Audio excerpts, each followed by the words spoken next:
all ye faithful, joyful and triumphant. O come ye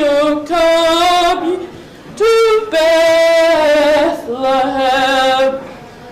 Come and behold him, for the King of angels. Oh, come, let us adore him. Oh, come, let us adore him. Oh, come, let us adore him, Christ the Lord. Sing choirs of angels, sing in exultation.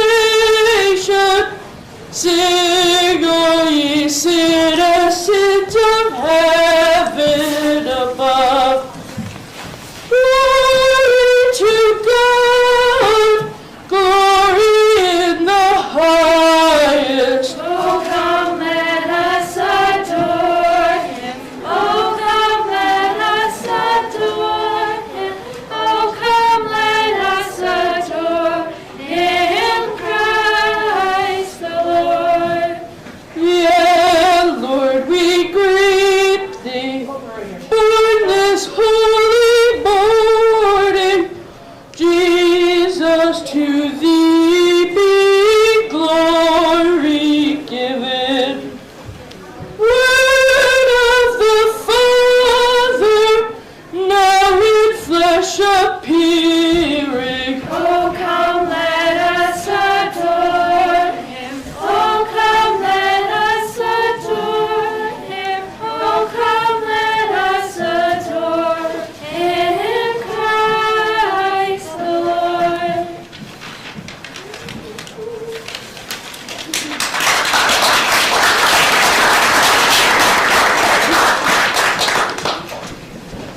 Away in a manger, no crib for a bed.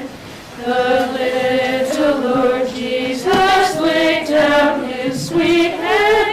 The stars in the sky looked down where he lay. The little Lord Jesus asleep on the hay. The cattle are lowing, the baby awaits. But little Lord Jesus, no crying he makes. I love thee, Lord Jesus, look down from the sky and stay by my cradle till morning is nigh. Hear me, Lord Jesus, I ask thee to stay close by me forever and love me, I pray.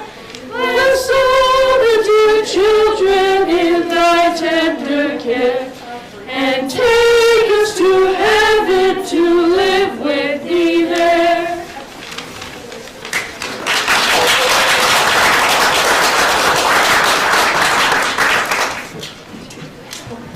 Joy to the world, the Lord is come. Let earth receive her King.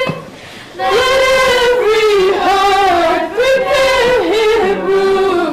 And heaven and nature sing, and heaven and nature sing, and heaven and nature sing. Joy to the world, the Savior reigns. That men their songs employ, all fields and floods, woods, hills and plains. Repeat the sounding joy, repeat the sounding joy, repeat the sounding joy. He rules the world with truth and grace, and makes the nations move. The glories of his righteousness, and wonders of his love, and wonders of his love, and wonders of his love.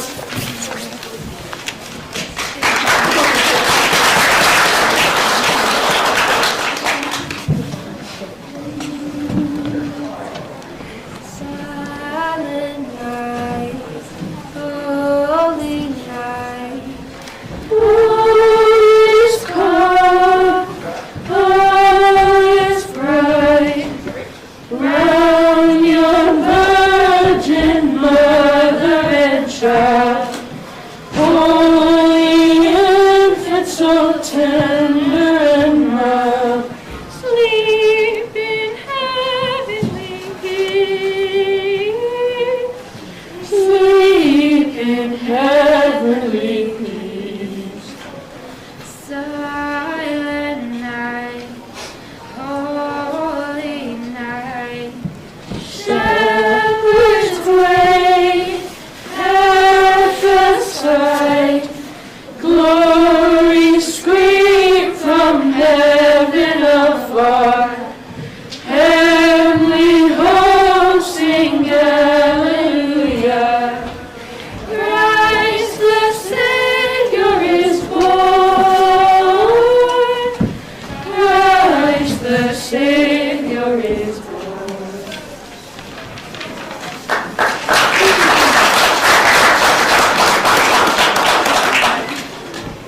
Hark the herald angels sing, glory to the newborn King.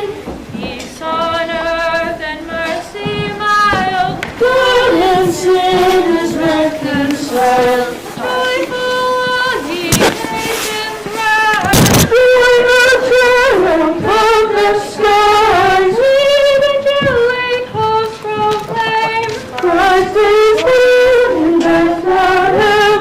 Hark the herald angels sing, glory to the newborn King.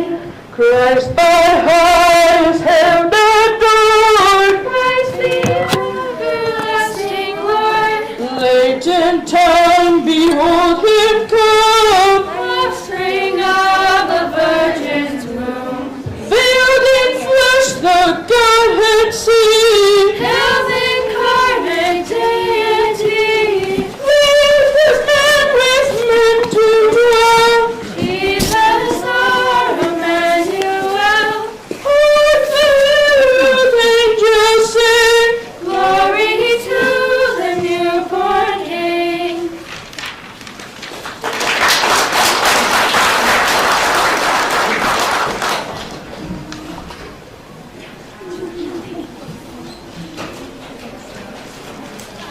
we three kings of Orient are, bearing gifts we traverse afar, field and fountain, moor and mountain, following yonder star. Oh, Star of wonder, star of night, star with royal beauty bright, westward leading, still proceeding, guide us to thy perfect light. born a king on Bethlehem's plain, God I bring to crown him again, King forever, ceasing never over us all to reign. Oh, Star of wonder, star of night, star with royal beauty bright, westward leading, still proceeding, guide us to thy perfect light. frankincense to offer have I, incense owns a deity nigh, prayer and praising, amen raising, worshiping God most high. Oh, Star of wonder, star of night, star with royal beauty bright, westward leading, still proceeding, guide us to thy perfect light.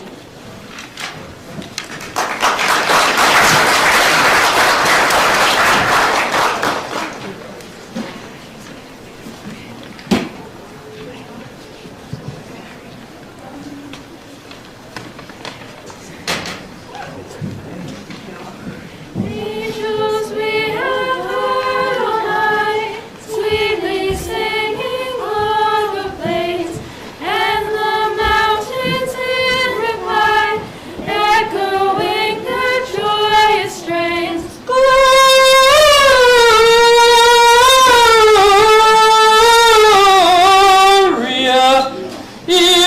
excelsis Deo,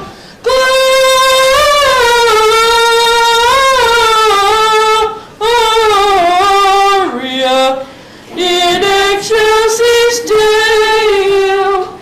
Shepherds, why this jubilee? Why your joyous strains prolong?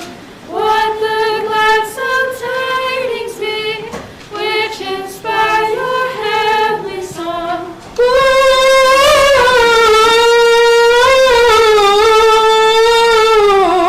Gloria in excelsis Deo,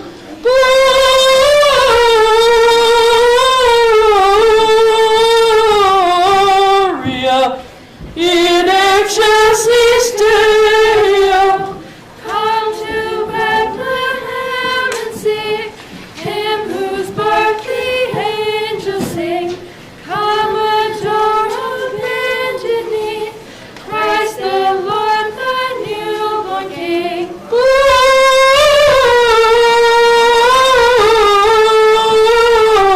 Gloria in excelsis Deo,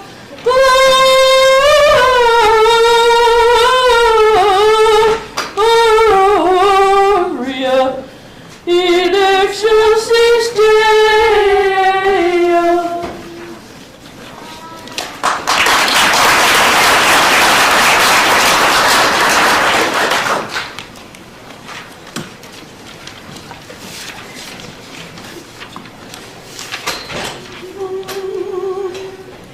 Deck the halls with bells of holly, fa la la la la la la. 'Tis the season to be jolly, fa la la la la la la. Don ye now our gay apparel, fa la la la la la. Stroll the ancient Yuletide carol, fa la la la la la. See the blazing Yule before us, fa la la la la la la. Strike the harp and join the chorus, fa la la la la la la la. Follow me in merry measure, fa la la la la la la. While I tell of Yuletide treasure, fa la la la la la la. Fast away the old year passes, fa la la la la la la. Hail the new ye lads and lasses, fa la la la la la la. Sing we joyous all together, fa la la la la la. Heedless of the wind and weather, fa la la la la la.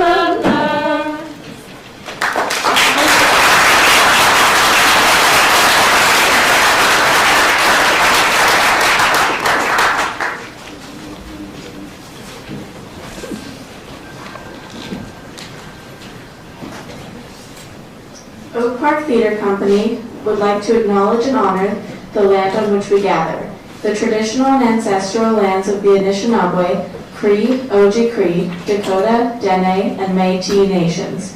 We acknowledge and honor our water which flows from the waters of the Shoal Lake 40 First Nations. We commit to recognize the harms of colonization, and we are dedicated to moving forward in the true spirit of truth and reconciliation with Indigenous people.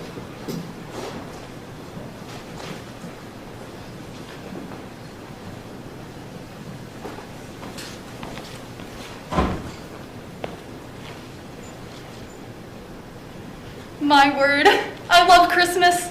There's a spirit in the air. It's a time of joy and celebration.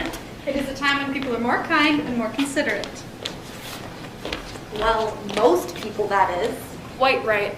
For there are those who see Christmas time as a waste of time and energy, and my Uncle Scrooge was not only a member of that tribe, but in all likelihood their loudest cheerleader and most ardent supporter. He hated Christmas. He hated anything that did not make him richer, and so he hated Christmas most of all. And on this particular Christmas, when I dropped in to see him, he was in a particularly foul mood. Maybe it was because 7 years ago, on this very night, his business partner and only friend, Jacob Marley, had died. Marley was long dead and buried. This you must remember, or nothing wonderful can come of the tale you're about to witness. And so on a crisp and chilly Christmas Eve, my Uncle Scrooge, That money-grubbing, selfish old sinner was. can you believe it? Conducting business in his counting house.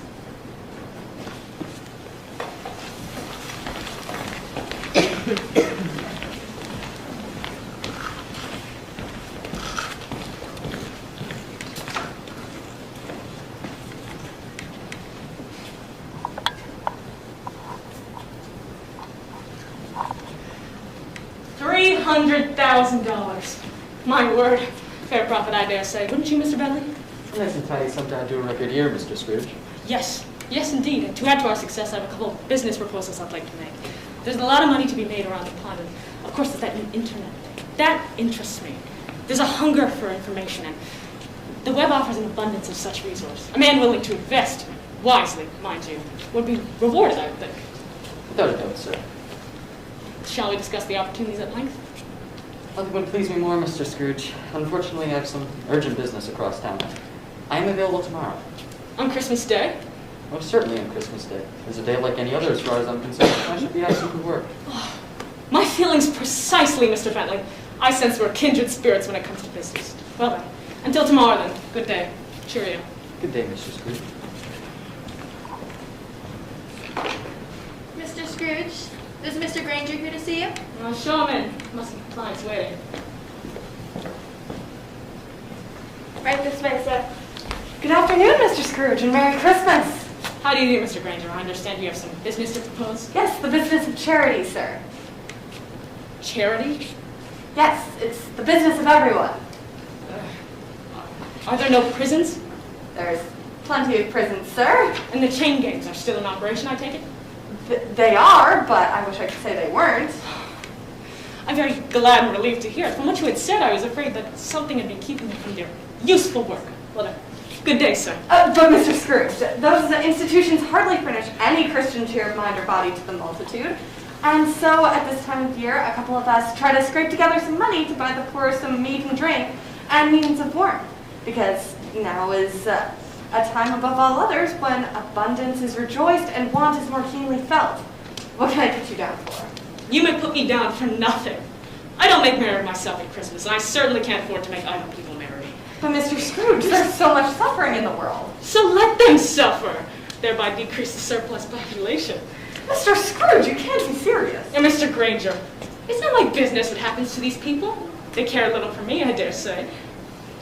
It's enough for a man to understand his own business and keep out of other people's. Mine occupies me constantly. Now, good day, sir. Mr. Scrooge! Good day!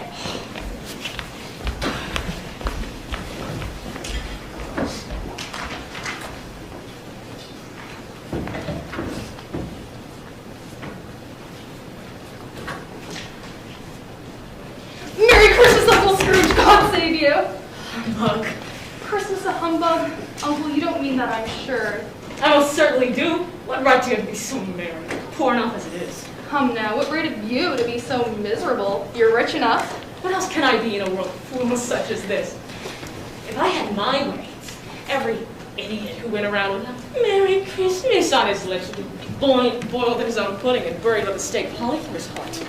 Uncle, Nephew, keep Christmas in your own way and I'll keep in mine. but you don't keep it. So leave it alone then. Much good may it do you. Much good it has ever done you. But Uncle, I've always thought as Christmas time as a kind, forgiving, charitable time. It is the one time of year where men and women open their hearts and see all others as fellow passengers to the grave, and not as another race of creatures bound on different journeys. Therefore, though it has never put a scrap of gold or silver in my pocket, I believe that it has done me good and will do me good, and I say God bless it. Well said, I must say. Oh. So you agree with my nephew, do you, Mr. Pratt? I do, Mr. Scrooge. I think Christmas is a joyous time. Well, if I hear another word out of you, Mr. Bob Cratchit, you'll spend your Christmas looking for another job. Is that understood? Yes, Scrooge. Well, you're a very strong speaker. I'm most impressed. It's a wonder you don't go into politics, run for office, become a member of Parliament. What a good idea. I just might do that. Can I count on your vote, Uncle? Oh, Uncle, don't be angry. Come have dinner with us tomorrow. Ha! Wow, you're serious. No, thank you. But why not? A man's first priority is to secure his financial future. You should have never gotten married. Why did you? Why does anyone get married? I fell in love. Oh, you fell in love. What nonsense. Have you never been in love, Uncle? No, I'm not. No? Was your sole purpose of coming here to keep me from my business? Not at all. I've come here because I have something that belongs to you. Do you? What are those? Letters. Letters? Yes, Uncle, letters. I was going through an old tract of my mother's when I came across some letters you wrote to her when you were a much younger man. And those letters are from a very different Uncle Scrooge than the man before me now. You read them? I might have read 1 or 2, maybe 3. Can you blame me? You had no right to read those. Those are private letters between your mother and I. Now hand them over. Oh, I'm sorry if I've upset you. That was not my intention. I thought you'd be pleased to get them back. Here, let me make it up to you. Come have dinner with us tomorrow. No, thank you. Now hand them over. Not until you agree to come have dinner with us. You're always an obstinate child. Stubborn like my Uncle Scrooge, my dad used to say. Well, if you want to have dinner with us, then how about you, Bob? How about you and your fine family join us for dinner? Oh, that's most kind of you, sir, and very unexpected. But I'm afraid I'm scheduled to work. Good Lord, on Christmas? That is a humbug. What mean-spirited old money grubber would make you work on Christmas Day, I wonder? If I had deducted his pay, you'd think he'd been taken advantage of. Yet when I pay a day's wages with no work, you don't think I've been taken advantage of. But Scrooge, it is only once a year. That's a poor excuse for picking a man's pocket every 25th of December. Well, I'm surrounded by fools. Very well. If you must have it, then have it. Oh, thank you. Thank you very much, sir. Excellent. Well then, I take it that means you're free to come have dinner with us, Uncle. No. Mr. Cratchit may do with his day as he pleases, but I'll be using my day for more profitable enterprises. I am sorry with all my heart to find you so resolute, but I made this trial homage to Christmas, and I'll keep my Christmas cheer to the last, so Merry Christmas, Uncle. Good day. And a Happy New Year! Good day. And a Merry Christmas to you and your family, Bob. My invitation stands. You're welcome to join us. Oh, that's most kind of you, sir. But we like to have the whole family together on Christmas Day. There's nothing more important than family. Is there, Bob? No, sir. Nothing. Merry Christmas. Merry Christmas, sir. Merry Christmas, Uncle. Good day.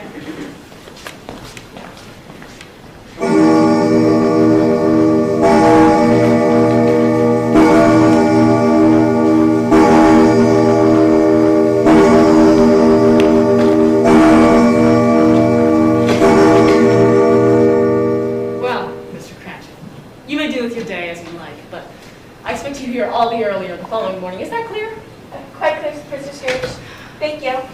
And mark my word, Mr. Bob Cratchit, this is a harsh and cruel world where your only shield against the cold hand of poverty is acquisition, profit, and gain.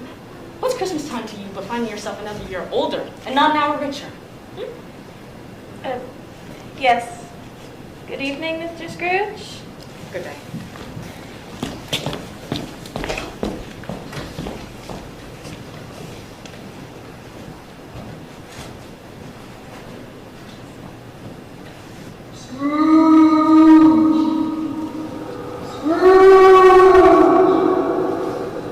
What's that? Someone there?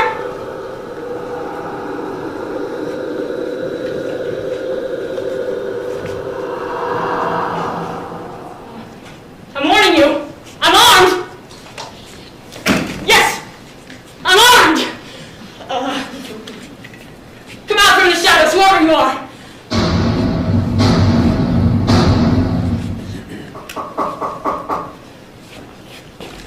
Mr. Scrooge, it's me, Mr. Scrooge. I'm sorry to disturb you on Christmas Eve, but I'd figure that you'd still be here at your office at this late hour. What sort of trick are you up to? Trick, Mr. Scrooge? Yes, what game are you playing? I'm playing no game, I assure you.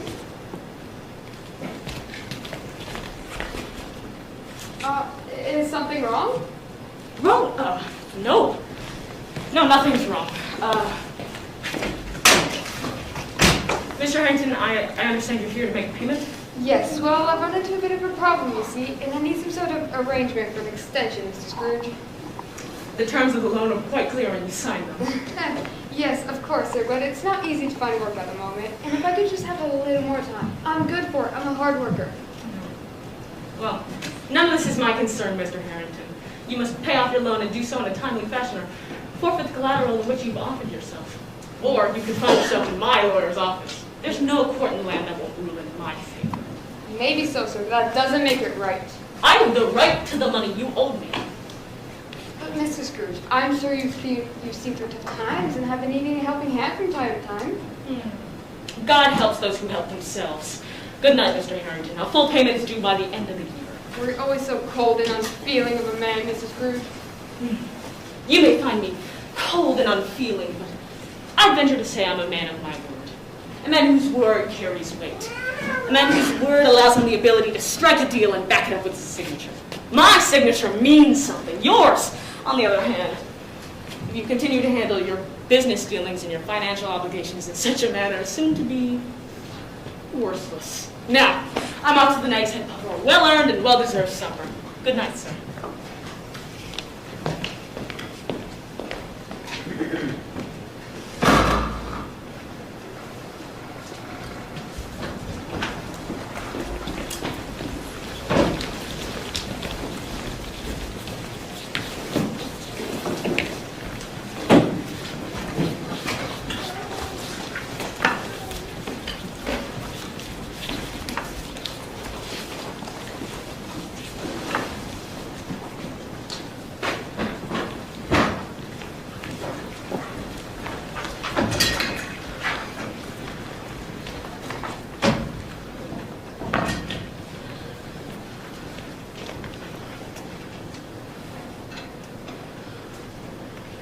God rest ye merry gentlemen, let doth the year dismay.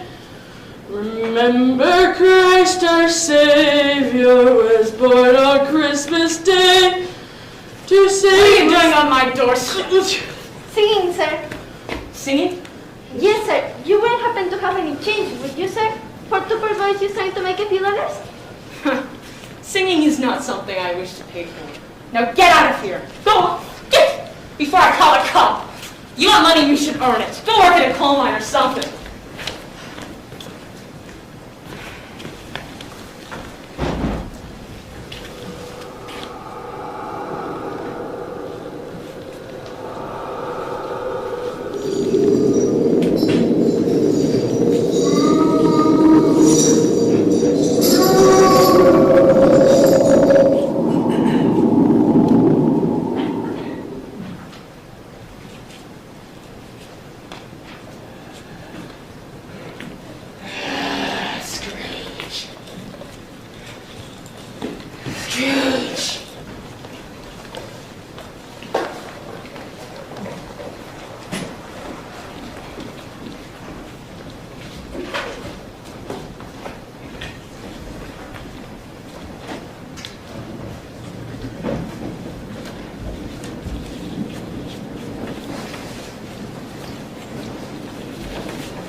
Hello?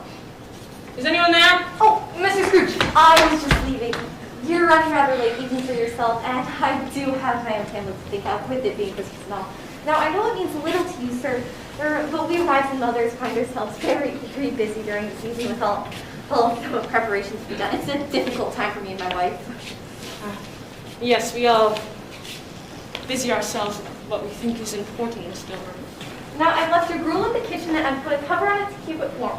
I've also put the bed warmer in the bed because of the cold. The only people who can feel this cold are the dead. They reckon? Miss Dilber. Yes, Mr. Scrooge? Have you noticed anything peculiar? Peculiar? In what way? No strange noises, perhaps. No stranger than usual. This place creaks and groans like an old man. So everything is quite normal. Everything is as it should be. Why? Is there something wrong? No. I thought I saw something outside, but clearly I have been surrounded by such fools and nonsense about Christmas that I'm hearing and seeing things. Well then, good night, Miss Dilber. Good night, Mr. Scrooge. Will you be taking your breakfast at the usual time tomorrow? I don't see why I should adjust my schedule. Of course. I'll see you first thing in the morning.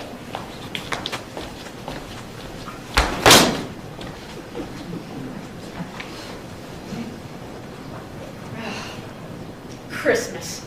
A kind, hospitable, charitable time. Humbug, I said. It's all humbug.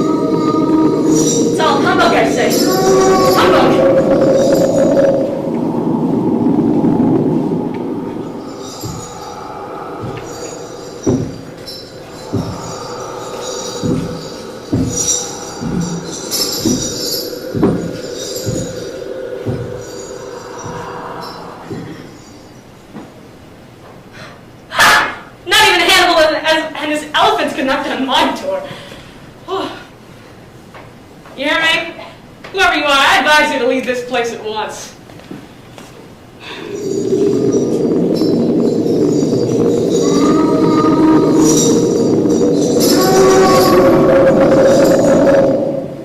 Leave now before I call the police and have you arrested. You'll spend your Christmas in a jail cell if I have anything to say about it.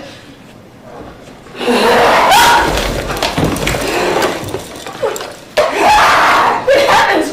What is this? Answer me, dreadful phantom. Who are you? What are you? In life, I was your partner, Jacob Marley. Jacob? No. That can't be. You're dead. You're dead and you're long buried. You don't believe in me? No. In this matter, I do not. Why? You're nothing more than a bit of undigested beef, chunk of cheese. You're nothing more than a troubled stomach making me hear and see things that aren't truly there. Mark my word, you unholy vision. There's more than a grave than a grave about you.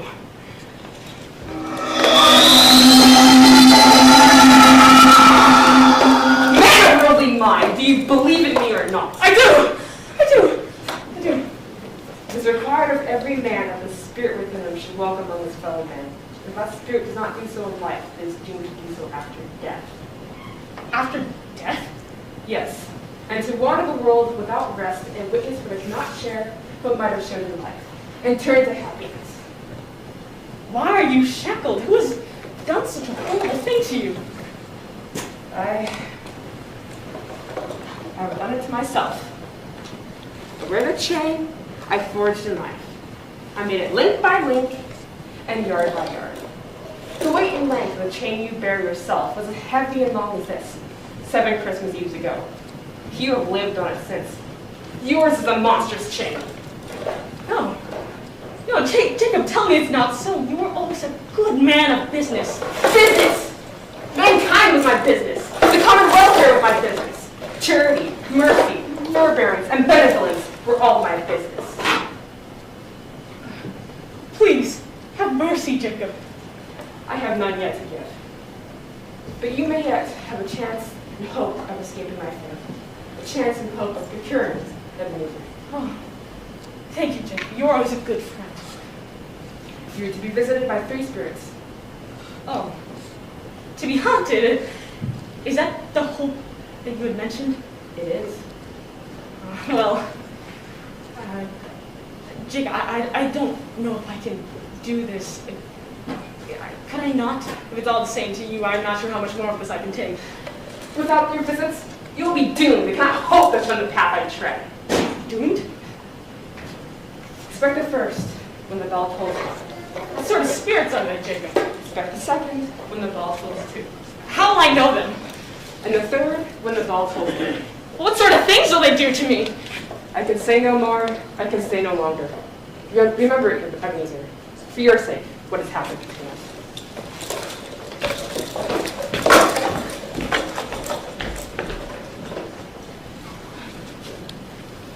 No, is all nonsense. No, it's nonsense. Nothing more than a bad dream. Yes, that explains it. I'm having a dream. But there's no such things as ghosts and spirits. It's all in your mind, Ebenezer. Did you hear me? It's all in your mind. You'll not be haunted. Humbug!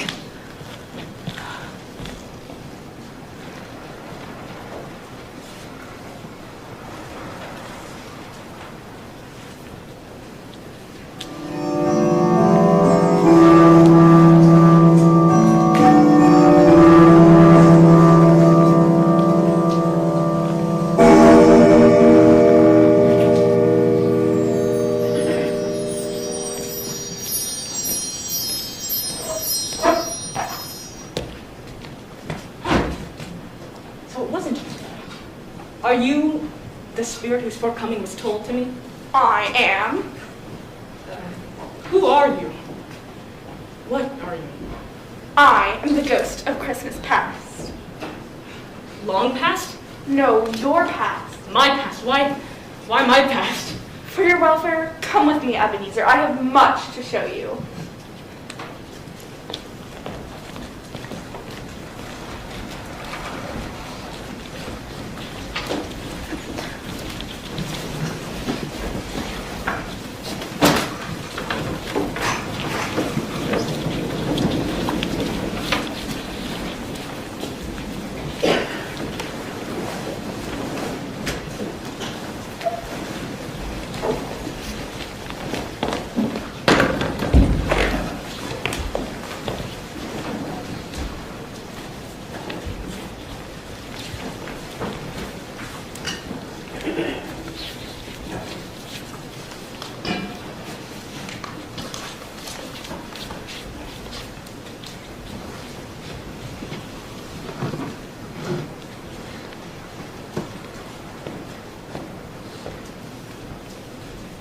I know this place.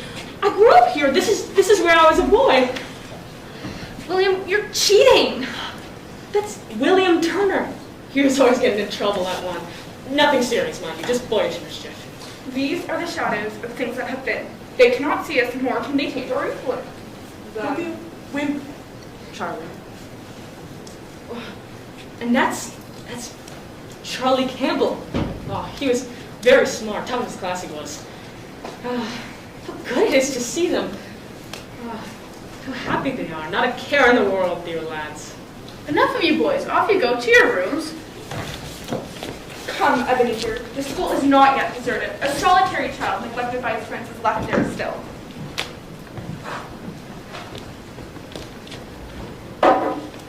Well, Ebenezer, it appears according to the headmaster that you and I are to spend Christmas together. I'm not to go home? No, apparently your father is free to stay here. I suppose we'll just make the best of it, though. Yes, cook.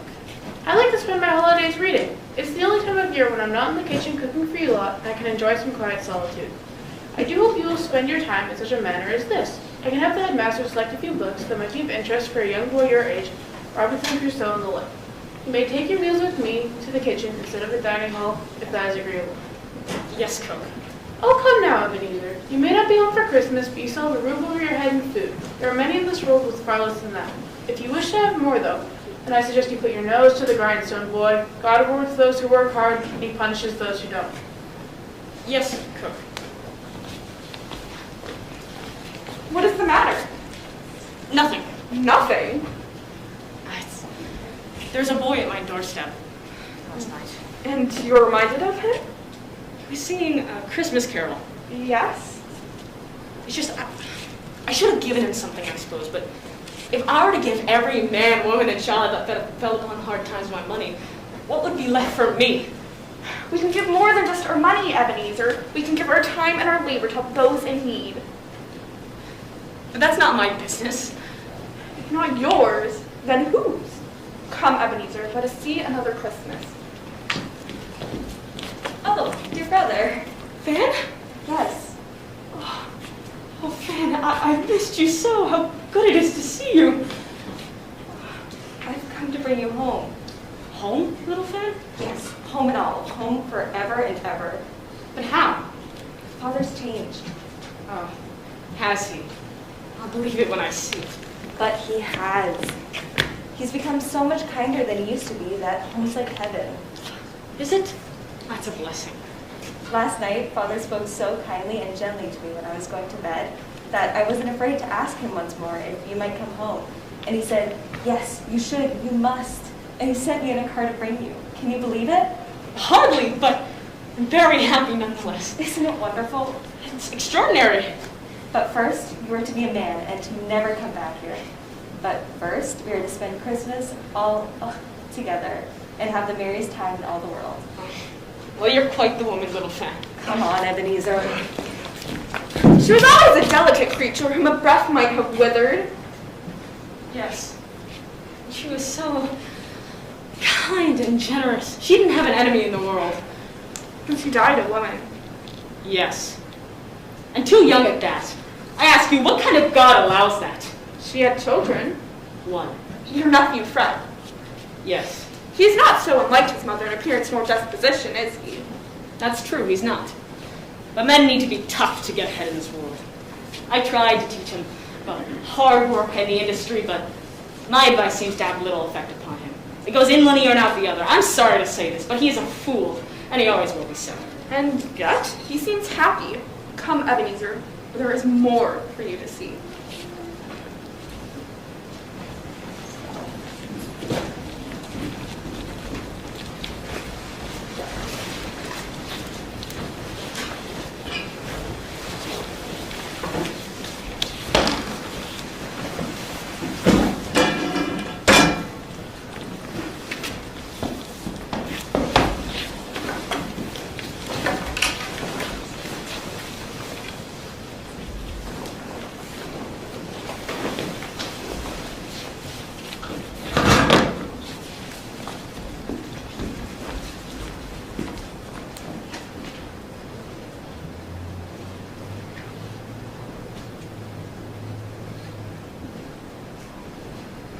Good Lord. I remember this. This is my old office. You know this place. Well, yes. I was apprenticed here.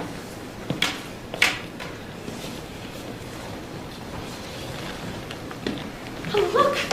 It's old Fezziwig alive again. Bless his heart. Ebenezer, I'd like you to meet a business associate of mine, Jacob Marley. Pleased to meet you, Mr. Marley. So you're the young man I've been hearing so much about. Ebenezer has a keen mind when it comes to business, Jacob. Why, year over year, we've more than doubled our profits. Can you believe it? Sorry to interrupt, Mr. Fezziwig, but Harvey Grayson is here to see you. Oh dear, what does he want now? That's Ricky Wilkins, to be sure. We used to be really good friends once. Perhaps you could ask him to call back later. Let him know that I'm busy. I tried, sir, but he insists that the matter is urgent, so we must see you at once. Oh dear. Well, I should go see him then. If you'll excuse me, Jacob, I won't be long. Oh, that's quite all right. I'd like a word with your young prodigy here, Scrooge. So, Scrooge, in your professional opinion, is old Fezziwig conducting his business in such a manner as to maximize his profits? Well, I don't think it's right for me to comment on my boss's business affairs. Well, come now. I'm not asking as a friend of Fezziwig's, but as a man of business. It's old Fezziwig, to put it plainly, making as much money as he could. Well, while Fezziwig is a good man, he's not always a man of business. His priorities lie elsewhere. I thought so. You see, Scrooge, I was going to buy him out. I'd even made him a deal. Then you come along, and suddenly, old fuzzy fool, if I will, is drowning in money. And I asked myself, how did he manage that? Well, he didn't, did he? You did. You're the man, and a very shrewd man of business you are, Scrooge. I am most impressed. Thank you. That's very kind of you to say. Nonsense. I speak the truth. If you let your heart rule your business like old Fezziwig does, I call you a fool and say you deserve any punishment your foolishness gets you. But you're a fool, are you, Scrooge? Well, I don't consider myself a fool. I did think there was more to life than business. Oh, come now. That's Fezziwig's talking. Life is business, and the business of life is profit. And you and I must talk business. I'm fully prepared to offer you a position in my firm. Are you indeed, sir? Yes. I've been seeking a keen young man that I can groom to be my partner, and I dare say, from my inquiries, you seem to be that man. If he hadn't come along, old Fezziwig would have ended up in that poor house this winter instead of celebrating Christmas. Why not come work with me, where you can reap all the profits of your labor? A junior partner to begin with, but I promise you, an equal partnership if you prove yourself worthy. Well, I'm very tempted and overwhelmed by your generous offer, but Mr. Fezziwig has been more than fair with me. I feel as though I owe him a debt of gratitude. You're loyal. I will say that. Well, you need to decide right now, Scrooge, but you must make a point of saying the new year so we can discuss matters further. You have a great future ahead of you, if you're willing to take it. That Mr. Grayson will be the ruin of me. Why do you business with him then? He's been a client of mine for many years now and stuck with me when times were hard. So I feel that it's only fair that I stick with him during his hard times. Ebenezer, make note that Mr. Grayson's payment for the lumber we shipped to him last month will be moved up to the beginning of March. Yes, Mr. Fezziwig. Poor fellow. Now, Jacob, you must stay and have a glass of punch and join us in celebrating the holidays. Thank you very much, Mr. Fezziwig. I'm afraid I have some other business to attend to. On Christmas Eve? A small matter, but a matter that demands my attention nonetheless. Good day, sir. Merry Christmas, Mr. Marley. Yes, Merry Christmas. Merry Christmas, Scrooge. Merry Christmas. Happy holidays, Mr. Marley.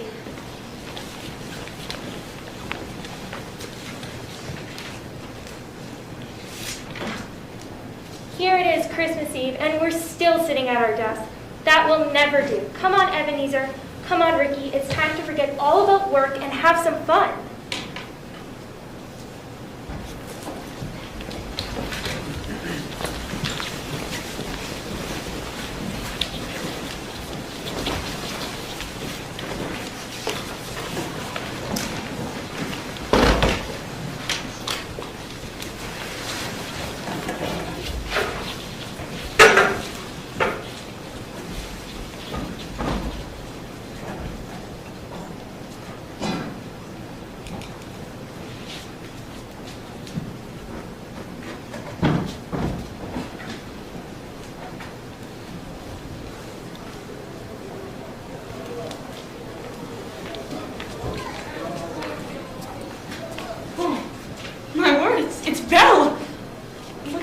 She looks stunning. You know this woman? Yes, Belle! She cannot hear you. Is there no way for me to talk to her? This is but a memory. You can only say what you said before.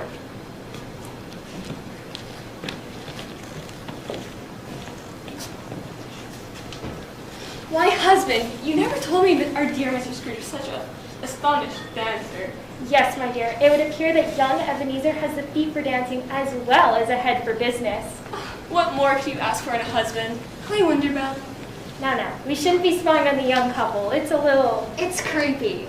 Oh, and speaking of culture, Mr. Marley offered me a position as a junior partner at his firm. Can you believe it? Are you not happy with Fezziwig? Well, very, but if given the opportunity to improve one's life position, I don't see why not. Why, does it trouble you? Well, it's just from what I know of Mr. Marley, I'm not so certain he's the sort of person you should be working for. Nonsense. He's rich and he's successful. If he takes interest in my future, I should at least consider his offer. I suppose so. And what are you two up to? Oh, we're not up to anything. Well, perhaps I could ask Belle for a dance. I'm sorry, Ricky, but my dance card's already filled. Is it? Come now, what's going on here? You can tell your friend Ricky Wilkins. Well, if you must know, me and Belle plan to marry. Oh, do you now? Well, congratulations, Ebenezer. Congratulations, Belle. I wish you a long and happy life together. Thank you, Ricky. And I'm sure that one day you'll meet a very fine partner of your own and have a very happy family. Well, if I'm ever fortunate enough to meet someone as stunning and as kind as you are, Belle, then I hope I'm smart enough to let them know how I feel and snatch them up before somebody else does. Again, congratulations. What a grand night! Grand indeed. Yes, and all thanks to old Fezziwig. Here, let's make a toast.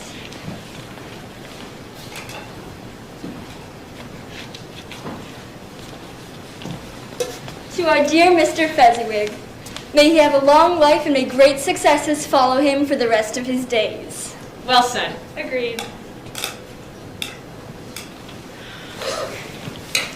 Forgot how kind and generous old Fezziwig was. Generous? How can you say that? This party only costs a little. Why does he deserve such praise? It's not about the amount he spent, Spirit. It's about his power to make us happy or unhappy, to make our work pleasure or toil. Why, the happiness that he gives to his employees is as generous or as great as if it cost a fortune. So, you no longer believe fools such as old Fezziwig here deserve to be boiled in their own pudding or burned with a stake of holly through their heart? I didn't mean old Fezziwig. No, he was a good boss and he treated me well. Something troubles you, I think. There's just something I would have liked to have said to my own clerk, Bob Crack, just now. That's all. Now, Belle, I know you and Scrooge get to spend a whole lifetime together, but I think it's only fair if I get one dance. Poor Ricky, I don't remember it. Come, Ebenezer. Must we go? We must. But why? Our time grows short and there's still much to see. Come, hurry.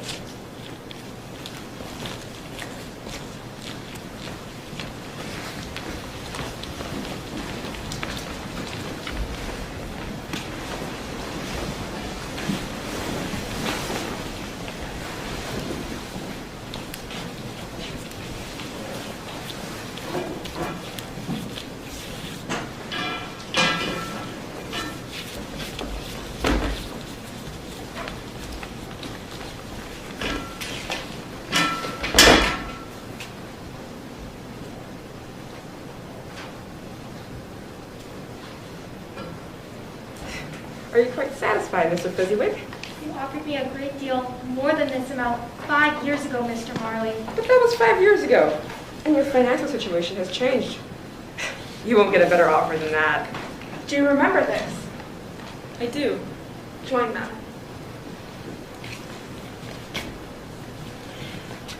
And if you wait much longer, the holdings may end up entirely worthless. I only offer you this amount because we're a long association and the business we have done in the past. The hard truth is, you have little choice in the matter. So it would appear. All right. Sign right there. And here. And right here, too. You made the right decision. You have until the end of the week to vacate the premises. You may take any personal items you like, but remember, anything in the company name now belongs to us.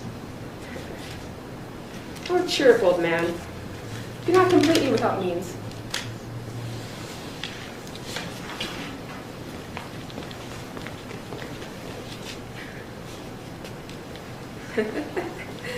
What a bargain, eh? I would have gladly paid twice. No, 3 times the amount. You never accept the first offer. It's always far below what the buyer is willing to pay. Poor fool. With business sense like that, it's no wonder he drove his business into the ground. Oh, come on. What's the matter? Saying sorry for old Fezziwig, are we? I'm just worried what will become of the old man, that's all. He's in this situation because of his own doing. How many times have I told you? Business is business, and if you let your emotions and personal feelings interfere, it clouds your judgment. Right. Business is business. And the only thing that matters in business is making a profit. Making the biggest profit you can. Right, Jacob. Right you are. Come on. Let's celebrate. Let's toast our success.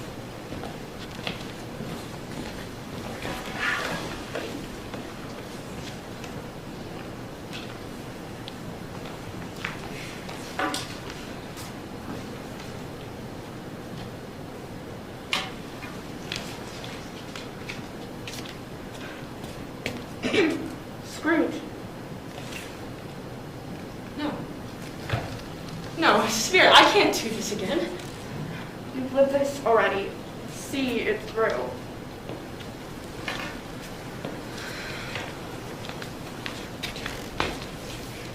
What brings you here at this hour? I spoke to our friend, Rachel Wilkins, and she told me that you and your partner, Jacob Marley, were planning to buy old Fezziwigs. Yes, the deal is inked. You just missed the old man, actually. You never told me. I never tell you any of my other business dealings. Why is this any different? Ricky also told me that you're planning to cut everyone's wages by half. Yes. Well, that can't be helped. Why did you think old Fezziwig had to sell? He's careless with his money, spending credit where he shouldn't, paying his employees more than he should. Well, get the company back on its feet, sell it and make a profit. Ebenezer. It's business, Val. And what am I to you then, a bad investment? Don't be silly. I'm not being silly. Another idol has replaced me in your life, and if it can cheer and comfort you as I would have tried to do in the future, then I see no just cause to grieve. What are you talking about? What idol has displaced you? A golden one. Why are you shaming my pursuit of wealth? You fear the world too much. Because there's much to fear. You were not like this when we first met. I have seen your more noble aspirations disappear one by one until all you care about is profit and gain. I'm not changed towards you, though, am I? You are. Do you not see it? Everything I've done has been for us. Then why are we not married? You're certainly wealthier now than you were 5 years ago. One bad investment, one deal gone wrong. You think I want to end up like old Fezziwig? I think not. I think you were changed. When our marriage contract was made, we were of one heart, and our marriage promised happiness. But now that we are of one heart, my heart is filled with misery. Oh, I make you miserable, do I? Are you not miserable? You hardly seem happy at the prospect of us spending our lives together. And so, I have no choice but to release you. Release me? Have I ever sought release? In words, no, never. In what then? In changed nature. Tell me, if you had not promised to marry me before, would you seek me out and try and win me now? Of course I would. You think not? I doubt very much that you would choose me. You who measures everything in financial gain. And if you did choose me and you turned your back on your one guiding principle in life, I think you would in time come to regret your decision. And so, I release you with a full heart in the life that you've chosen. Wait. You didn't go after her, remember? Did I just hear a bell a moment ago? Yes. Oh, come on now. Today's a new beginning. Today you've earned the right to be a full partner. How does that sound? Full partner? It was promised, and I'm a man of my word. You've more than proven yourself. And in honor of the occasion, I'm going to the expense of having a new sign made with both our names on it. How does that sound? We will be a force to be reckoned with, I dare say. Come on. A full partner. Full partner. Cheers. Cheers. Spirit, conduct me home. Why do you torture me with these visions? Why show them to me? So, you may consider the path you have tread. Come, there is more for you to see. Please, no more. No more. Come, Ebenezer.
Uno.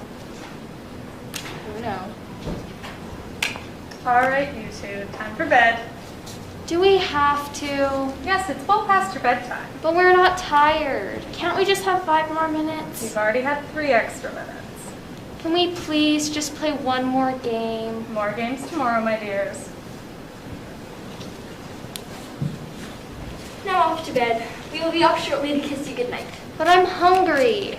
hungry? You've had enough desserts. How can you still be hungry? Well, can't we just have one more game?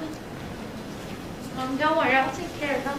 Will you this time? Oh yes, and I'll put them to bed soon. Thank you, my dear. Now you hear that, this is your sister.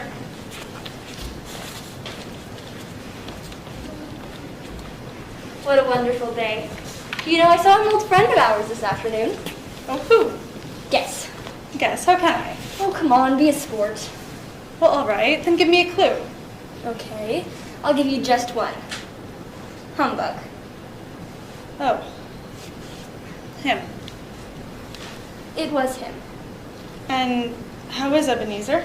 Fully engaged with his enterprises, as it may seem. Focused on some very good business opportunities and timely investments, no doubt. What's wrong with that? You know, we spoke of nothing but business, and I must say, he was not very happy to see me. Why would I be happy to see you? You know, crowds parted way like the Red Sea before Moses when Scrooge walks down the street. Except for me, I stood my ground, and he had no choice but to acknowledge my presence. Scrooge, my good sir, how are you today, I said. And what was his reply? Good day, sir. That's all. Good day, sir, nothing more? Well, what can I say? His misfortune has been my good fortune. You, my dear, have made me richer beyond anything I could have ever imagined, and he has money, but little else. Very sad. Sad. You knew him, Ricky. Back when he wasn't so harsh with the world. Well, sooner or later his true nature would have surfaced, don't you think? His sister was always able to bring out his good and loving nature before she died. Well, if he ever had a good and loving nature, he would long be dead and buried to the world. I hope that's not entirely true. You're kind. That's why I'm so happy that you thought me good enough to marry. You certainly made me wait long enough. You should have said something. You were engaged. To make my feelings known before you were free to be mine would have been utmost inappropriate, and I regret nothing more because we are together now, and that is the happiest I've ever been. Spirit, remove me from this place. Why do you show me these things? Why do you torture me? These are the shadows of things that have been. They are what they are and cannot be changed. I can't bear it! Please! Take me home! I don't want these memories. Wipe them from my mind and leave me in peace. We will now be taking a 10-minute intermission.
Noel, Noel, Noel, Noel.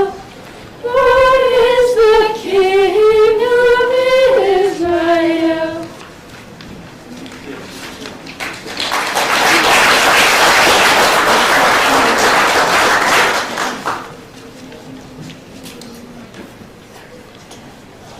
Do you hear what I hear? Said the night wind to the little lamb.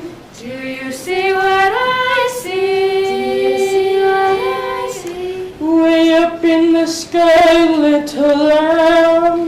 Do you see what I see? Do you see what I see? A star, dancing in the night with a tail as big as a kite. With a tail as big as a kite. Said the little lamb to the shepherd boy. Do you hear what I hear? Do you hear what I hear? Ringing through the sky, shepherd boy.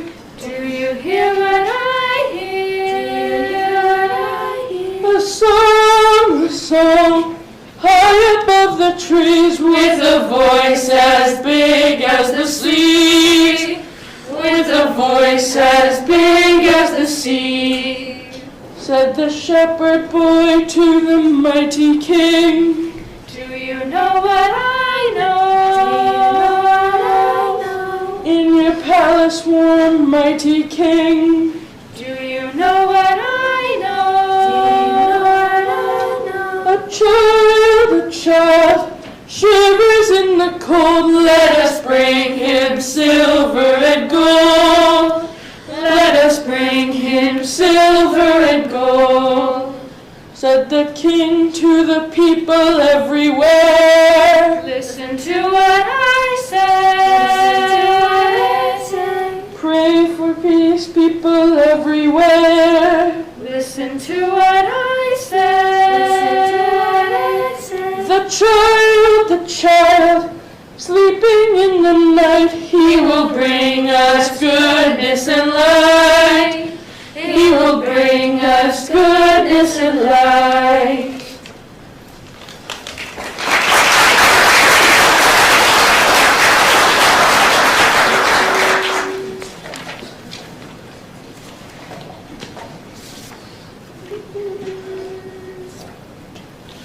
Sleigh bells ring, are you listening? In the lane, snow is glistening. A beautiful sight. We're happy tonight. Walking in a winter wonderland. Gone away is the bluebird. Here to stay is a new bird. To sing a love song while we stroll along. Walking in a winter wonderland. In the meadow we can build a snowman. We'll pretend that he is Parson Brown. He'll say, are you married? We'll say, no, man. But you can do the job when you're in town. Later on we'll conspire as we dream by the fire. To fade song fade, plans that we've made. Walking in a winter wonderland. In the meadow we can build a snowman. We'll pretend that he's a circus clown. We'll have lots of fun with Mr. Snowman until the other kitties knock him down. Later on we'll conspire as we dream by the fire. To fade song fade, the plans that we've made. Walking in a winter wonderland.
know me better, man. Listen, I'm exhausted from my previous encounter. I'm in dire need of sleep, and I can't go on. Here, drink from my cup, and you will be restored in more than this and given the strength to continue. We have much to see and little time. Drink up, man, drink up. I am the ghost of Christmas present. Do you mean to tell me that you've never shared in the abundance of the season, never given a gift, received a gift, enjoyed a Christmas feast, a plum pudding, a rum punch? Ha ha ha! Ah, come now, Scrooge. There was a Christmas or two many years ago when you were a much younger man and had hopes and plans for a life with Belle when you knew my brothers. That may be true, but that was long ago. Then you know the joy of giving and the fun of receiving. It is not dead in you. You can awaken these feelings of joy and generosity. The choice is yours, my friend. Live as you have, or change. I'm too old to change. Nonsense! Come, let me show you the joy of the season. It knows no class boundaries. It knows no age. It's shared by all, regardless of race, gender, or wealth. Come with me, and we shall see how even the poor have much to celebrate on Christmas Day.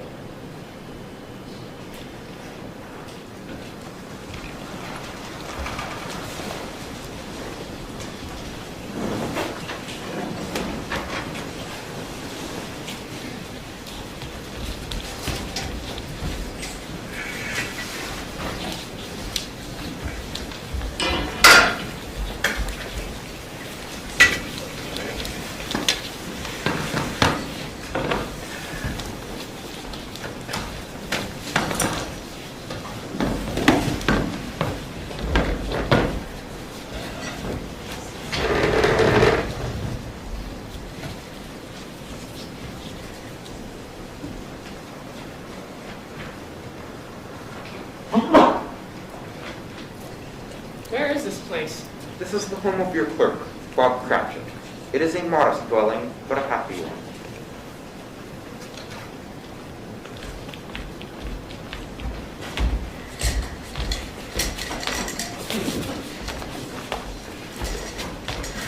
Martha, settle down before you drop something. What was that? Your phone and Tiny Tim are probably up to some mischief doing this too. They should have been home long before this. Martha, you're ridiculous.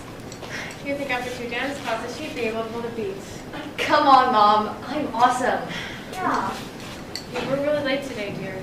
There was a lot of work to finish up last night, and an awful lot to clear away this morning, Mother. I'm sorry.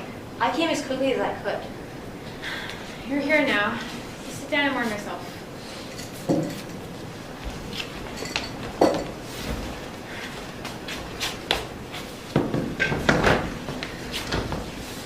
Hello, everybody. We're home. First Mother coming. Martha, hi. Hi. Yes, hi. Hello, my dear.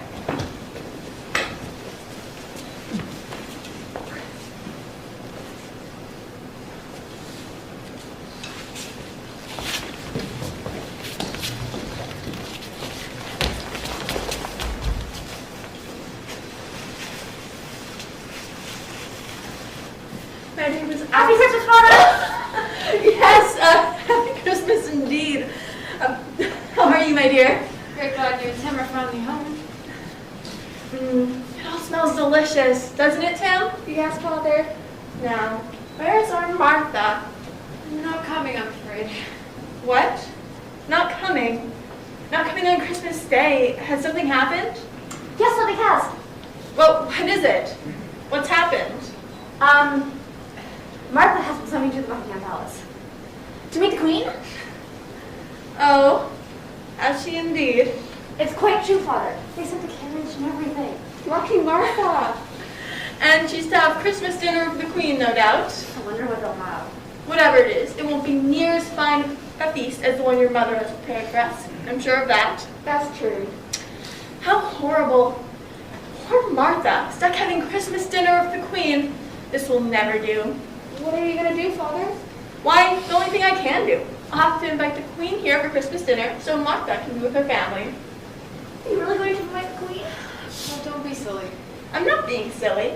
I'm sure we have room for one more at the table, my dear. Come on, everyone. We have to practice our bows and curtsies. We'll want to show Her Majesty that, while we may not live in the palace, we do know proper etiquette. Come on now, What Abby. a pleasure to meet you, Your Royal Highness. Abby, what a little lady you are. Your Majesty, you're as beautiful as all the angels in heaven, and the world knows of your kindness and generosity. Tim, you're quite the flatterer, isn't he, Bob? Quite so. Plus, I'm sure with the Queen gets a taste of your mother's fine cooking, she'll be a regular here for Sunday dinners. The Queen? None other. Oh, God. Merry Christmas, Father! Martha? Oh, here? Good heavens. Oh, I was here all along and you knew it. Heavens no. I'm quite astonished to find you here, but very pleased. Merry Christmas, Martha. Merry Christmas, Mother. And how was church? Grand, my dear. The new deacon is a fine fellow.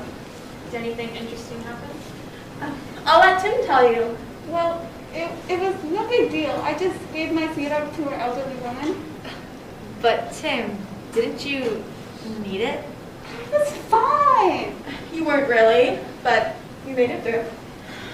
You're such a generous child. No, you're embarrassing me. You are growing stronger. Stronger and more hardy every day, aren't you? Isn't he?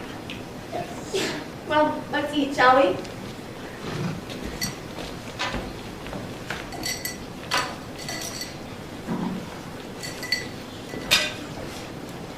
This all looks and smells so delicious. There never was a feast such as this. Seems like a rather small meal for a family of this size. And what of it? There are many in this world with far less than that.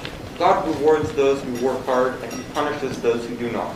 And so, God means to punish this child and his family? I can't believe that. I can't believe that's true. What is to become of Tiny Tim?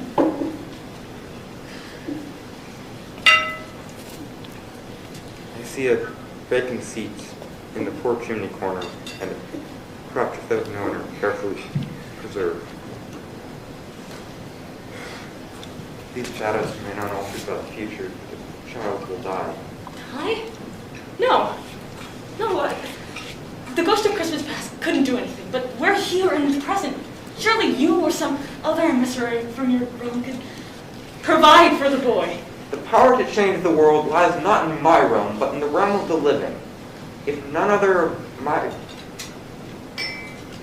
If this boy dies, none other of my race will find him here. You can't let him die, Spirit.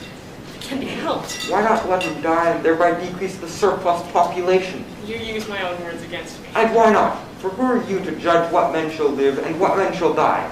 In the sight of heaven, you may be less fit to live than millions of others, just like this poor man's child. My dear, you've truly outdone yourself. And this pudding, by far the best you've ever made. Wouldn't you all agree? Oh yes, Mother. Very fine pudding. The best. Delicious. The whole family here for Christmas Day. I cannot be happier. So, Merry Christmas to us all, my dears. God bless us. God bless us. God bless us, everyone. Quite right, Tim. God bless us, everyone. And so, with that in mind, and in the spirit of the season, let's say we have a toast to Mr. Scrooge, the founder of the feast. Mr. Scrooge? Yes, my dear. Founder of the feast, indeed. I wish I had him here. Your piece of mind to feast upon. My dear, the children. Christmas Day? Only one would ever drink to the health such a cruel, stingy, and unfeeling man as Mr. Scrooge. You know he is, Robert.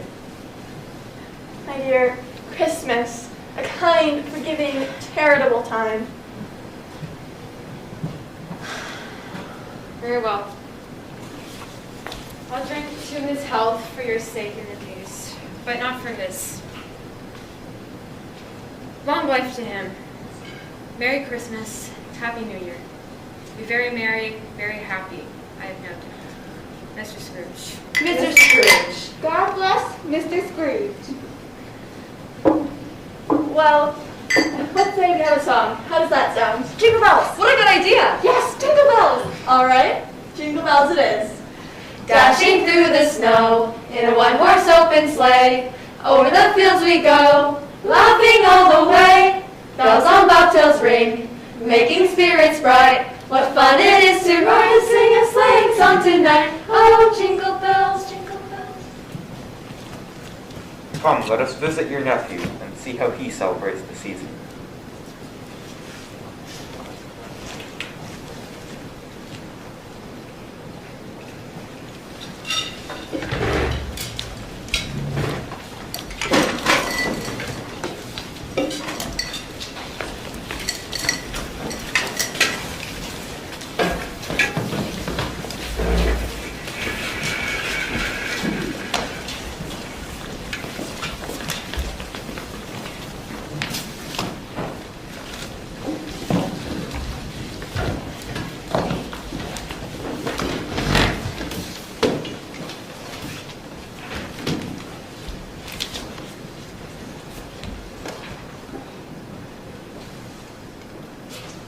Is it living or dead?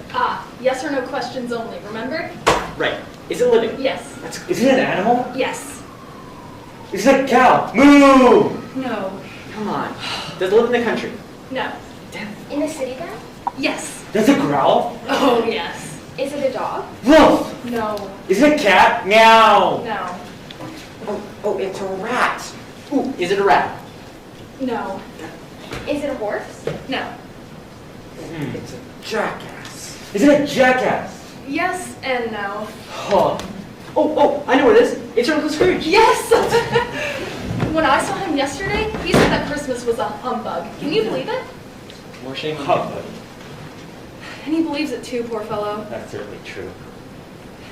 He's a comical old fellow, that's the truth. And not as pleasant as he could be. But his offenses carry their own punishment, and I have nothing to say against him. He is very rich. One of the richest men in London. What of it? His wealth is of no use to him. I'll make good use of it. I'm sure he would, Topper, but what good does he do with it? He certainly doesn't make himself comfortable with it. I have no patience with him. Oh, I have. I'm sorry for him. Who suffers by his harsh and uncaring attitude? Himself, always. Here, he takes it into his head to dislike us, and so he misses out on a very fine dinner and a chance to celebrate the season. That's very true. I'm sure it'll be a fine dinner. Well, I was in the kitchen all day, so... And yet, there's a time when he wasn't such an unpleasant old fool. What are you talking about? I came across some letters he wrote to my mother when he was a young lad in school, and during his courtship to someone named Belle. Courtship? Scrooge was engaged? I don't believe it. Believe it. Quite right. Shouldn't you believe it? Does that change your opinion of him? To know that he was once in love? That he once had hopes of becoming a husband and a father? Not a partner I would like. What happened? I made a mistake. Oh, I don't know. The engagement was broken off for some reason, I take it. I guess he lost interest. Interest. Scrooge is a moneylender. Oh. Oh, yes. I get it now. Well, whatever happened, that's the Scrooge my mother loved. He's a very different man than the man he's become. How sad. Isn't it? And so, I plan to invite him to Christmas dinner every year, whether he likes it or not. For he may rail at Christmas till he dies, but he can't help thinking better of it. And if year after year he finds me in good cheer going, Uncle Scrooge, how are you? Merry Christmas, come have dinner with us. And if the only outcome is that he takes it into his conscience to give his poor clerk Bob Cratchit 50 pounds, then that's something. You're here, Fred. And so, in considering the merriment he has given us, I say we drink to his health. A Merry Christmas to the old man, whatever he is. He wouldn't take it from me, but may he have it nonetheless. Uncle Scrooge. Uncle Scrooge.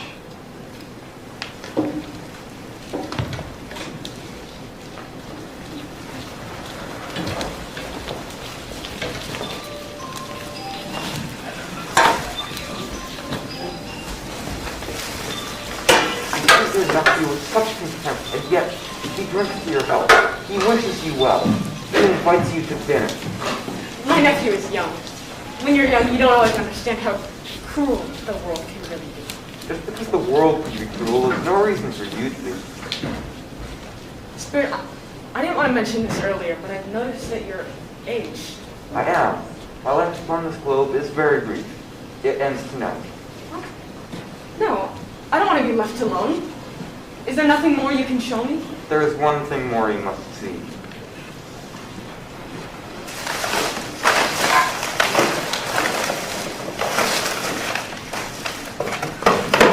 Hey, that's mine. I found it first. It's mine! That's not fair. I don't care about fair. Hey, come over here. Good Lord, these are children? They are mans. This boy is ignorance, and this girl is greed. Beware them both.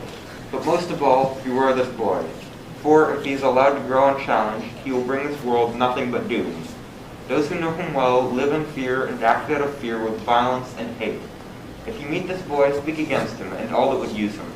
Silence him with love and compassion and knowledge. For this is the long road towards understanding and peace. Have they no refuge or resource? Are there no prisons? Are there no chain gangs? Come on, you two. Spirit, wait! Wait!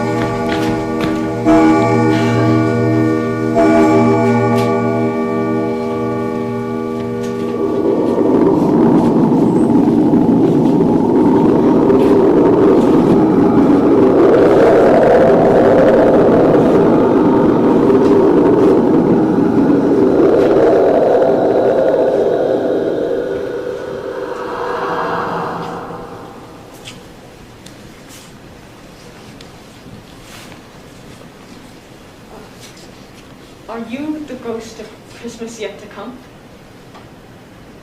And you're here to show me the things that have not yet happened, but will happen in the future. Ghost of Christmas future, I fear you more than any specter I've seen tonight. I don't wish to go on. But I understand that your purpose is to do good. And you have lessons to teach, so I'm willing to bear your company tonight. Yes, yes, lead on. The night is waning fast, and it's precious time to me. Lead on and I'll follow.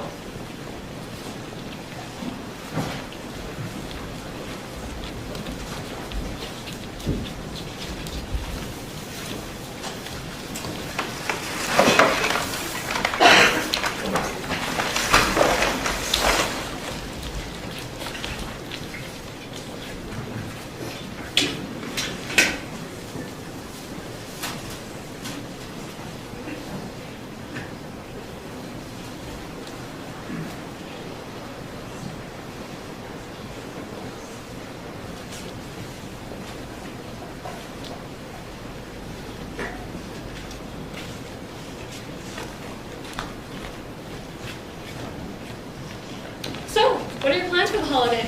Oh, probably just hanging out with Mike for a while. Oh, that's pretty nice. Oh, I heard that Mr. Bentley and Mr. Scrooge are joining forces. Yes, I heard the very same thing. 2 peas in a pod, huh? Those two? Yeah. I suppose it's all changed now that he's dead. You know, dead as a doornail. Look, you can read the news. When did he die? Last night, I believe, and quite unexpected. What's the matter with him? God knows. What has he done with his money? I haven't heard. Left it to his company, I suppose. Well, he hasn't left any of it to me, and not till I know. I would imagine it'll be a very cheap funeral. Oh, on my life, I don't know anyone who will go. Do you? Oh, I'll go, but only if lunch is provided. I don't think he ever went through the expense of buying anyone lunch when he was alive. Why would he buy us lunch now that he's dead? Well, if there's no lunch, I can't think of any other reason to go. Can you? None. Nor I. Spirit, I know those two. How far into the future is this? Is it Mr. Bentley who has died? Am I to learn from his life and his nature so I don't make the same mistake? Why do you not answer me? Oh, there's more to see. I understand. Cops just finished the rounds, which got nice. Quite hungry up here. Quiet. Good. I know that person. Newberry, I think it is. So, Mr. Newberry, what brings you out on a cold night like tonight? Business. Business. Music to my ears, sir. Music to my ears. We're always open for business. No matter the reason, no matter the season, there is always money to be made. Just like your profession, sir, I am a 365-day-a-year enterprise. Death doesn't take any holidays, why should we have? What do you got for me? I have a few items, but they are good quality. Oh, thank goodness I found you. Excuse me, we're conducting business at the moment. What is she doing here? Miss Newberry, I'm sorry I didn't see you there. Miss Dilber.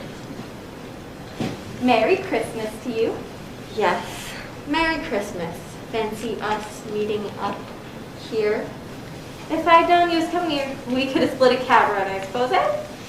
Yes, although I do not make this a common practice, Miss Dilber, but with certain clients, one needs to cover expenses. I would prefer we keep this a secret between us. Of course. I understand completely. I don't begrudge you for what you do. Everyone has to take care of themselves. And besides, who's first for us of a few items like these? Not a dead man, I suppose. Are they selling the properties of a dead man? They're of no use to him now. All right, come on. Time is money. You can prattle in your own time, not mine. Who's going first? Ladies first. Oh no, you were here first, so you should go first.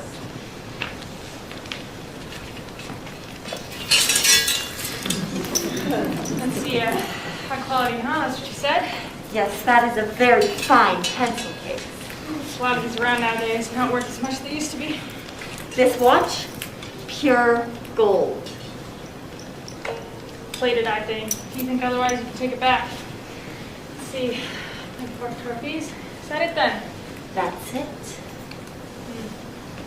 I'll give you $220 for all of it, not a cent more, even for it to be boiled in oil for not doing it. It's a fair price, Mr. Newberry.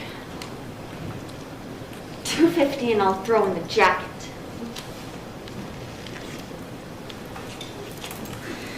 $2.45. Deal. Pleasure. What do you got? Here you go, Joe. Let's see here. What's this? A sample of bed curtains? Aye, bed curtains. Very fine, very nice ones, too. Oh, those are nice. Very fine work. High quality. How'd you come across these then? Did you take them down, rings and all, with a lime?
In need of a new coat myself. Oh, I could use a new hat. Can you believe how they're talking about that dead man? Is there no man, woman, or child willing to grieve for this poor man? To say a kind word? To feel some emotion at his passing? Please, if there is any man or anyone in this city who feels anything for this poor man, please show them to me.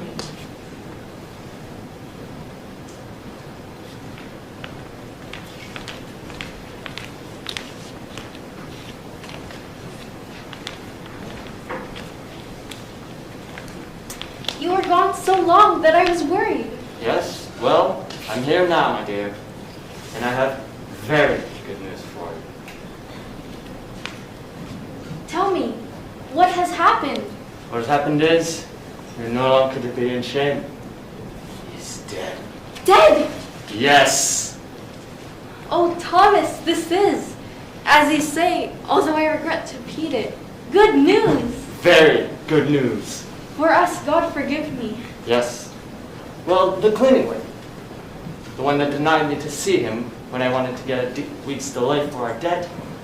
She was telling the truth. He is ill, and not only that, he is dying. To whom will our debt be transferred to? Well, I do not know, but that it does give us more time. And when our debt is transferred, we'll be able to pay it off. And it's highly unlikely that we'll be dealing with so cruel or merciless a creditor and his successor as he was. Yes, we may sleep with light hearts, for he is dead, and a shadow will haunt us no longer. Let's celebrate! Good idea. But this is not what I asked to see. I asked to see some tenderness connected with death. Someone to grieve for a poor soul who walked this earth.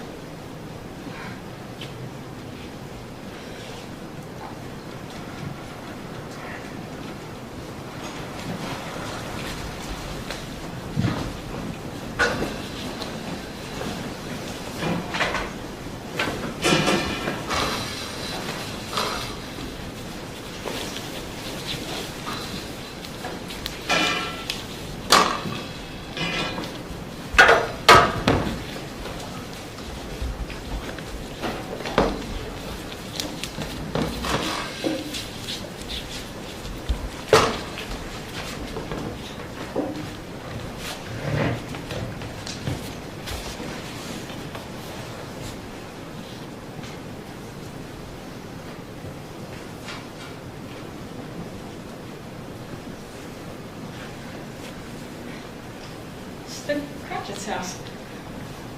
What are you doing here? That's Tiny Tim's hat. No. No, not Tiny Tim.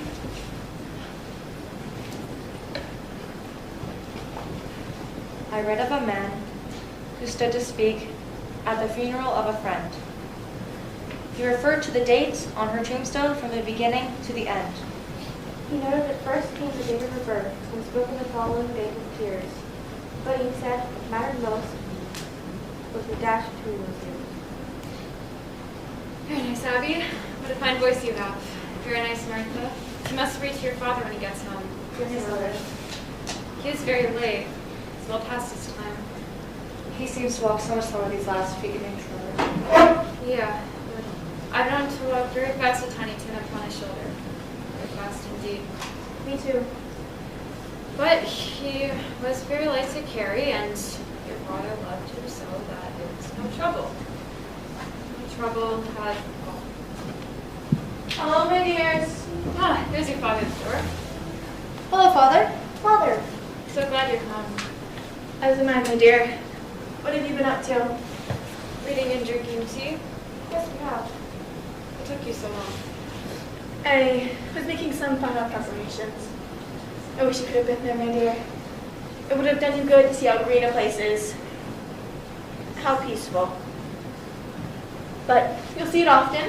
We all will. We shall go there on Sundays, won't we, my dears? Yes, Father. Every Sunday. Yes. Every Sunday. My little child. My little child. Don't be sad, Father. I love you. Of that I am certain of, my dears.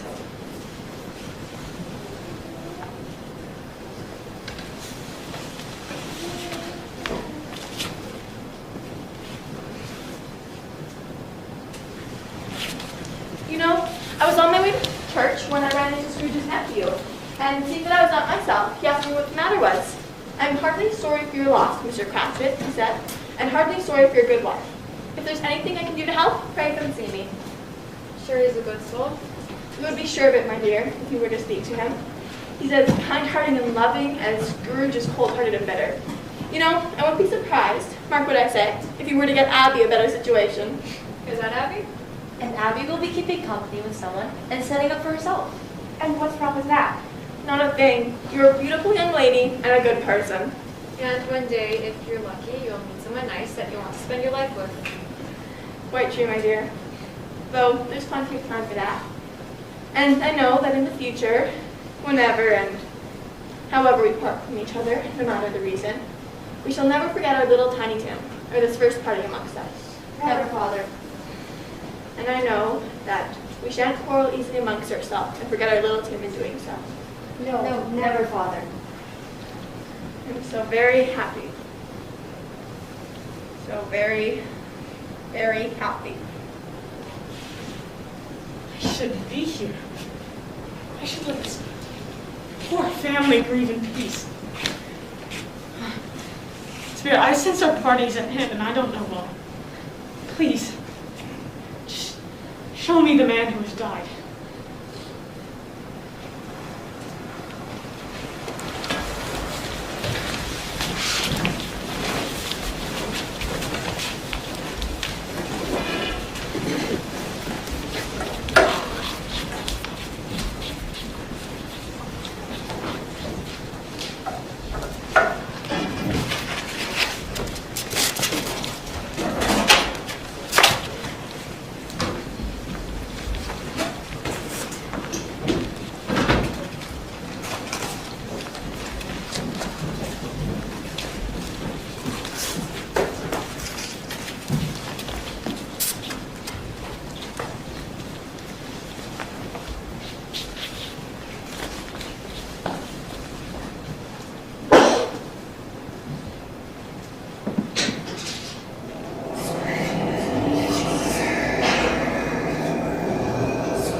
Spirit, before I draw nearer to the stone in which you point, answer me one question. Are these the shadows of the things that will be, or the shadows of the things that may be only? Yes. Men's actions foreshadow certain ends to which, if they be preserved, the courses will stay the same. But if the courses be departed from, the ends will change. Is that not true? Answer me. Who lies buried here? What fate awaits me?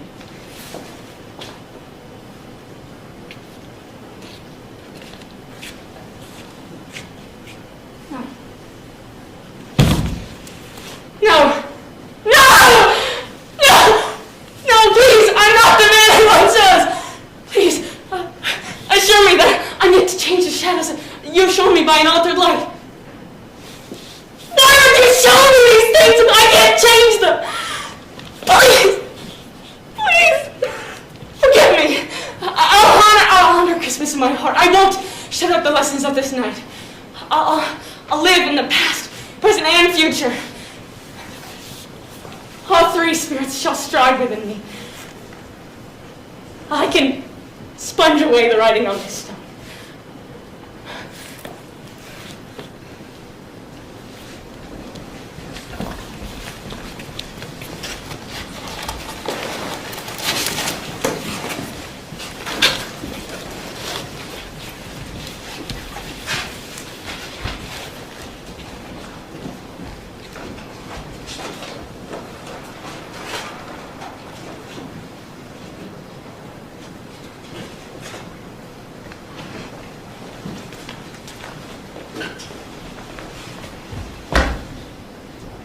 Scrooge?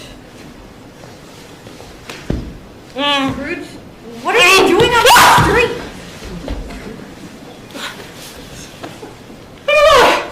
Oh my God! Oh, I sat on my knees. I'm alive! Miss Dilber! Oh, Miss Dilber! I was light as a feather! Getting as a drunken man!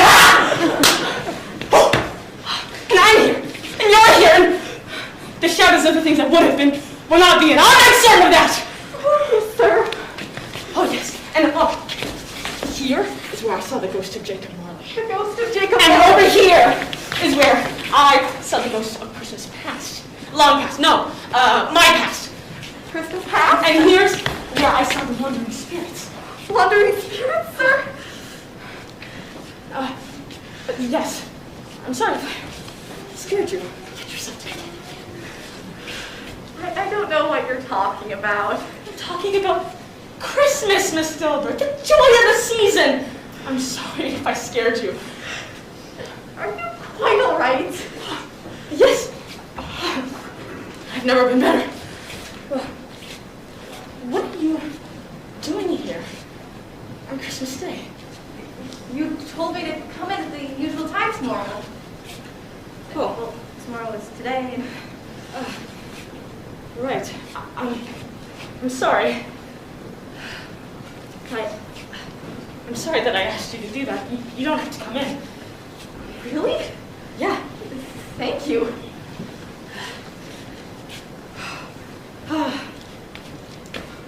Now, you know what? I won't make you work any longer. Here.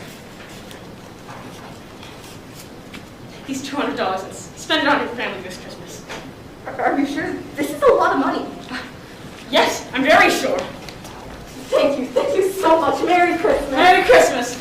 Merry Christmas. Merry Christmas and Happy New Year. You there, boy, girl. Hi. Do you know the butcher's just around the corner? We do. And do you know if they sold out the prize turkey? Not the little one, the big one. The one as big as me? Yes, that one. Well, go and buy it. Buy it? Yes. Are you up here, Mom? Oh, no. I'm not off my nut. Heavens, I'm in earnest, honestly. Now, you tell them to go take it down to the Cratchit house. Do you know where that is? We do. Excellent child. You tell them to take it down to the Cratchit house. And get yourself something nice while you're at it. Right away. Now look at them go. Mr. Cratchit won't even know who sent it. It's bigger than Tiny Tim. I'm so happy. I don't deserve to be, but I just am. What to do?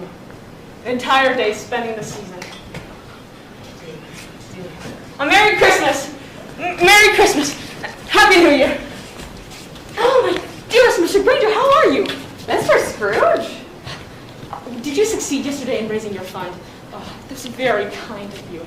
And Merry Christmas! You are Mr. Scrooge, right? Oh, yes. That is my name. I fear it might not be pleasing to you, but allow me to beg your pardon. I want to make a donation of $10,000 to your fund. Are you serious? Absolutely. And not a dollar less.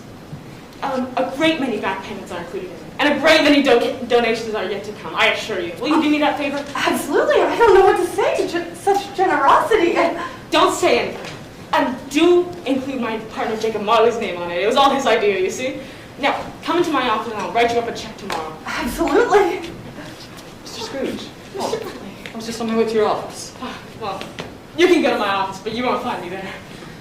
Why, of course not, Mr. Scrooge. You are here. I most certainly am. Oh, Mr. Bentley, I'd like you to meet Mr. Granger. How do you do, Mr. Granger? How do you do? Mr. Granger and I happen to be part of a group of businessmen that are raising a fund to buy the poor some meat, drinks, and means of wants this festive time of year. I'd be most pleased if you were to donate. Mr. Scrooge, I don't make merry of myself at Christmas. And I can't afford to make idle people merry. I've heard it all. I've said it all. And frankly, I think it's a bunch of BS! Now, why don't you take that money you made yesterday and donate it? Mr. Scrooge, with all due respect, have you lost your mind? You aren't the first to accuse me of losing my mind today, and you probably won't be the last, but that's no reason for you not to donate. You can afford it. Mr. Scrooge, if I was to give my money to anyone who asked for it, it would not be long before I found myself in the poorhouse. Good day, sir. A Merry Christmas! Ah.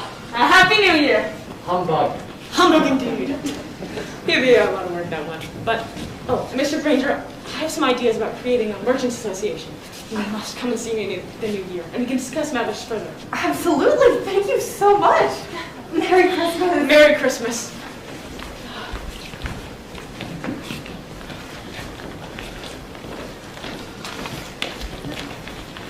We wish you a Merry Christmas. We wish you a Merry Christmas. We wish you a Merry Christmas and a Happy New Year. Good tidings we bring to you and your kin. Good tidings for Christmas and a Happy New Year. We wish you a Merry Christmas. We wish you a Merry Christmas. We wish you a Merry Christmas and a Happy New Year. Very nice, very beautiful. Merry Christmas. What a wonderful song. And what do we have here, Mr. Cratchit? Oh, Mr. Scrooge, I'm so sorry I did not see you there. So, this is how you spend your day. Out on the street singing silly songs, and you should be out in my counting house working. But Scrooge, it's Christmas Day, and you said I could spend it with my family? Did I? Well, I can't imagine I'd agree to such nonsense. I assume your family is feasting on a plum pudding and turkey, no doubt. Actually, yes, we are, Mr. Scrooge. A kind and generous fellow, without even so much as mentioning his name, sent us a turkey for our Christmas dinner. Did he? Well, from what your wife has said, I won't stand for this a minute longer. Therefore, Mr. Cratchit, I have no choice but to triple your salary. I'm sorry. Did you say triple my salary? Yes. My salary. Your salary. Are you quite yourself, Mr. Scrooge? I've never been more myself. Merry Christmas to you, Bob, and a merrier Christmas to your whole family. I'll triple your salary, and I'll assist your struggling family here. And we'll discuss matters further over. We'll have a Christmas cider tomorrow. How does that sound, my friend? Very good, Mr. Scrooge. Thank you. Bless you. Merry Christmas. Merry Christmas. Good heavens, Uncle Scrooge, it is you. Edward, come meet my Uncle Scrooge. Pray, what brings you out on Christmas Day and in all appearances in such good cheer? It's my dearest nephew, Fred. His husband, Edward. Wow. I'm overjoyed to see you. You must forgive me. I've been very much the fool. If your offer still stands, I was hoping that I could still come to your kind, generous offer at a Christmas dinner. Of course. I'm glad you changed your mind. What made you change your mind? The ghost of Jacob Marley changed my mind. The spirits of Christmas changed my mind. You changed my mind, Fred. You're right. Christmas is a kind, forgiving, charitable time where people open their hearts to think of one another. It's a time for mercy, charity, and benevolence. And so, in the dearest memory of your mother, I say, along with you, God bless it. And do you know my Uncle Scrooge was better than his word? He did it all and much more. And to Tiny Tim, who I'm very happy to say did not die, he was a second father. Scrooge became the best master in all of England, or really any town, city, or borough in the entire world. And it was always said of him that he knew how to keep Christmas well. If any man alive possessed the knowledge, may that truly be said of us all. And so, as Tiny Tim and Scrooge observed, God bless us, everyone.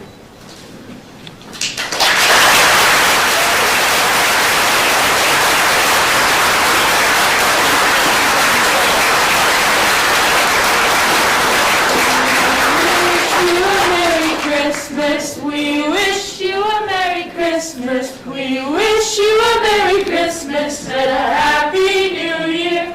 Good tidings we bring to you.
Putting this all together. It was really great working with everyone, and I'd just like to have a big round of applause.